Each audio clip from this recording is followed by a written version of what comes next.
What's up, everyone? So, I'm probably going to be the last person that you hear report on this. And I know it's almost getting to the point where it's almost old news at this point.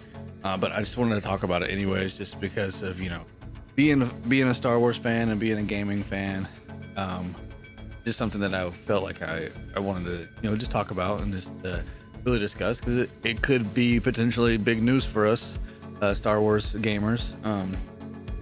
But if you haven't heard already, EA has had exclusive rights to the Star Wars games, but now Disney's doing deals with Ubisoft. Lucasfilms game is doing deals with Ubisoft, and Ubisoft and Massive, alongside of Lucasfilms, are making a new open world Star Wars game. And really, to me, this feels like why hasn't this already happened? Like this seems like it's about it's way overdue at this point. Not that it makes it that we shouldn't do it because we should have already done it. No, I'm saying, I'm really excited about it because I know a lot of fans have been waiting for this for a really long time. They made the Old Republic, and it was the MMO. It was good for people who were into who are into MMOs, World of Warcraft and all those other kind of games. But really, in my opinion, it doesn't live up to the original KOTOR games. Knights of the Old Republic 1 and 2 are both better than the Old Republic by far.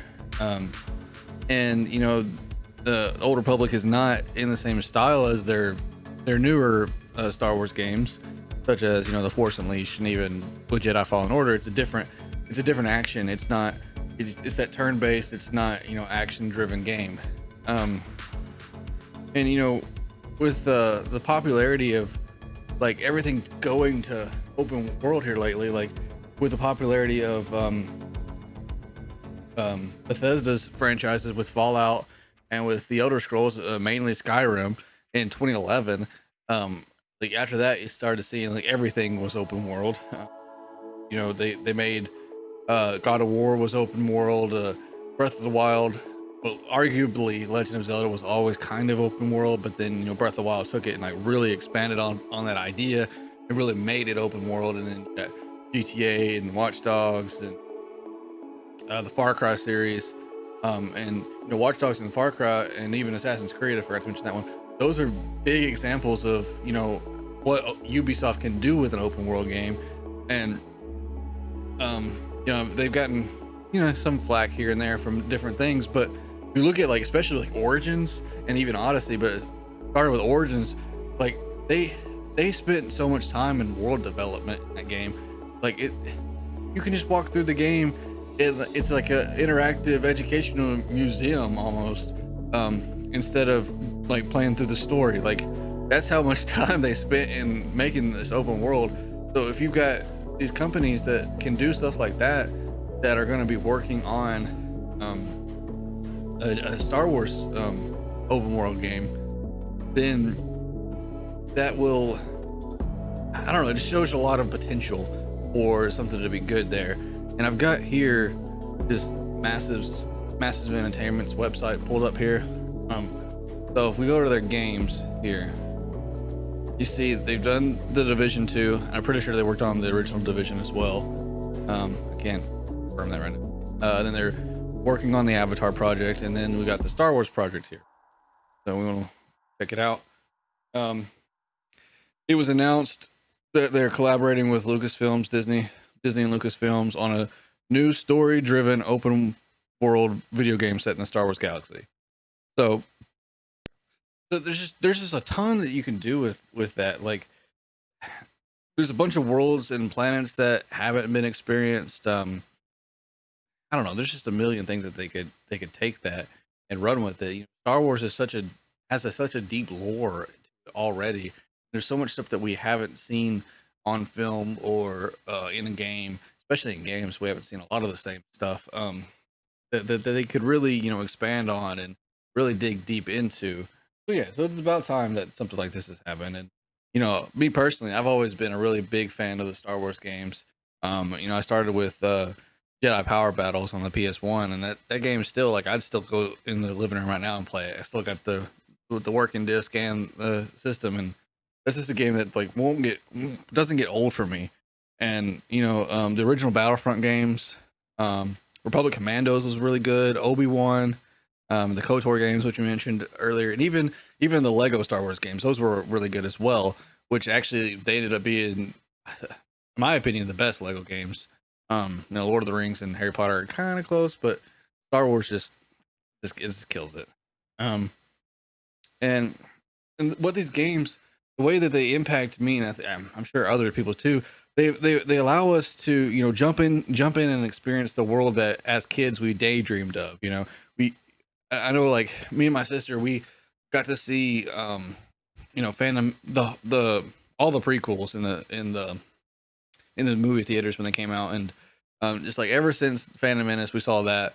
It probably got even more intense once we saw the Clone Wars um in theaters. But I remember being in the backyard and having fake lightsabers, or maybe not even having the lightsaber with me, and just pretending, and just like I was a Jedi, and I was fighting against the Sith or the clones or the droids or whatever it was. I got to dream that and to imagine that as a kid.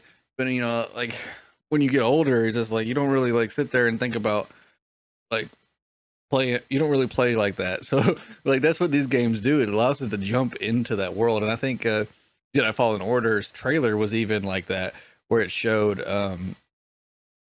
it showed that girl going through the city and pretending she had the force powers and the lightsaber. That's kind of exactly what the games do for me. And I'm sure a lot of people out there would agree. A lot of Star Wars gamers out there would agree with that. It gives us that, allows us to be a part of the universe. It allows us wield the lightsaber, lets us be able to control the force, and something that I've always wanted to do. You just like you sit you sit across the room and you're just like, oh, I'm gonna open the door or shut the door or cut the lights off or something. We all have those moments where we just wish we had force powers, whether we wanted to be a Jedi or a Sith or whatever it is that you at least force sensitive. Who wouldn't want to be force sensitive? That would be not being force sensitive. Would be like being in Harry Potter and being a Muggle. But anyways, again, Ubisoft is they've proven that they can handle this, that they can do it. Got Far Cry 5 was really good. Assassin's Creed Origins, Odyssey, Valhalla. It right now, at the time of recording this, I know it's got a lot of visual glitches and bugs, but the world itself is really nice and is really cool. And obviously, it wouldn't be the same teams working on it, but just their ability to be able to do those things is shown there. Yeah, and just some things that like I would be kind of looking forward to in an open world Star Wars game. I think it would be cool. Obviously to let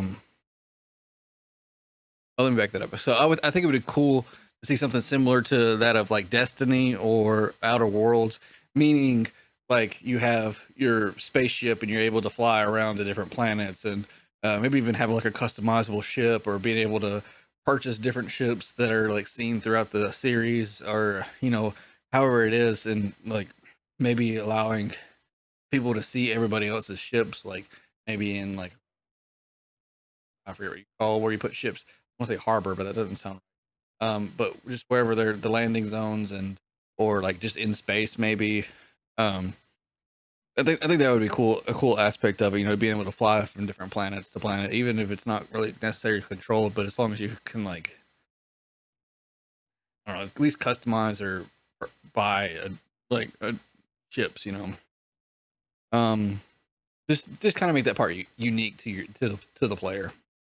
Um, I would like to be a Jedi in the game, and that's something that we'd all like to do. It'd be cool if you have a choice, like in the KOTOR games, where you can be a Jedi or a Sith or whatever. It'd also be cool if Star Wars Theory was talking about. It'd be cool, having like the ability to choose between like being like a smuggler, being a bounty hunter, being a Jedi, being a Sith, being like whatever you wanted to be, um, in the Star Wars universe. It's like having like all those classes and like maybe like a character creator where you can be different races, like Rhodians and blanking on all the other ones right now. But just being able to decide what your character is going to be and what you're going to look like, and maybe even do like some Elder Scrolls type stuff where you have different bonuses because of who you are, and that kind of deal. Um, and even with like the popularity of the Mandalorian, I would be okay with it just being a gunslinging space western bounty hunter game. That would even be fun. Like a Red Dead 2 space game. Like that would be cool. I'd be fine with that. But like if you really think about it, the Mandalorian, especially in the season 2, is very set up like a video game. Like he goes to the place to do a thing, and then they tell him, "Hey, we'll help you out, but we need you to do this thing." And so he helps them with their thing, and then they give him more information about what he needs to do next, or they give him an item to carry on, or they give him both, and then there's a boss battle, and he gets the Beskar spear. It's that kind of setup where a game based off that would just pretty much flow naturally. And I wouldn't want it to be the same story that we just saw in season 2, because it would be kind of, it'd still be fun, but it would be kind of sort of a letdown because you already know what's going to happen. But I don't know how they would actually do a spinoff unless they did it before season 1 or something like that, and just no Grogu. But I know there would be a lot of people upset about no Grogu in a Mandalorian game, but it would be what it is. But yeah, that all those things could definitely work. I see this being a good thing. Yeah. Oh, they're in Sweden in Malmo. I looked it up how to pronounce that, but still think it's wrong. I think it's I don't know. It's weird. Pronounce it. Um. But yeah, so I'm really excited about it. I think it's gonna be good. I really hope it's gonna be good. I hope it's not a letdown. I hope it's not like a whole No Man's Sky kind of deal. But it'd be cool if they did something like that game was, like the game turned out to be. If they did something like that in a Star Wars universe, that would be pretty cool. Which would be kind of like what I was talking about with the Destiny Outer Worlds thing. But yeah, whenever this game comes out, definitely gonna get it. Definitely gonna be playing it on this channel. Yeah, so stay tuned to watch that. As soon as it's available, I'm probably gonna pre-order that thing and get it ready to go. Because I'm a big fan of Ubisoft as of late. I know that's a lot of people aren't really saying that right now, but I'm really excited about Far Cry 6, if I'm honest. So those will be 2 big Ubisoft games that I'll be playing when they come out. Yeah, so if you enjoy this video, right now I'm playing through Jedi Fallen Order, so you can check out that. I've got 6 episodes. 2 of those are split up, so about 10 episodes in a playlist on the channel, so you can just check those out, watch through those, and the next episode will be coming up shortly. I might work on that some tonight. I kind of want to jump into some Squadrons and check that game out too. Anyways, thanks for watching this video.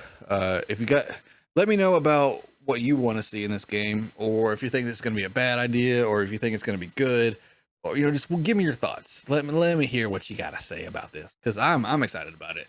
And I'm a big Star Wars fan, and I know it's this big space opera and all that, but I can't help but to love it. It's something, I don't know, some kind of nostalgic stuff in me. And I was watching this video earlier. It's like 4 years old now, but I've never seen it. But it's trying to think of the title. It was Obi-Wan has PTSD. Obi-Wan has PTSD, and it was really cool what the dude did. I don't know the guy's names. I would shout him out right here, but what he did, he took the original, the scene from A New Hope where Luke meets Obi-Wan for the first time, and he's talking to him, and he's looking for Obi-Wan Kenobi, and he's like, oh, that's not a name that I've heard in a long time, or that's a name I haven't heard in a long time. got weird there, but it starts like showing flashbacks and like him like actually thinking through everything that he's saying, and like his response like it fits like really perfectly with like the flashbacks, prequels that the guy throws in there, and just like the music that he chooses to add in and stuff. It was all really good. Like it kind of got me like tearing up for a little bit, and I'm like, why am I getting emotional about this? This is just, and I was like, I think that's what it is. It's just the deep like nostalgicness of it. Yeah, I don't know. It's gonna be fun. I'm excited about it. I'm ready. I'm gonna quit ranting and rambling, and we're gonna get on to the next thing. Thanks for watching again. Please subscribe, like, comment, let me know what you think. All right, we out.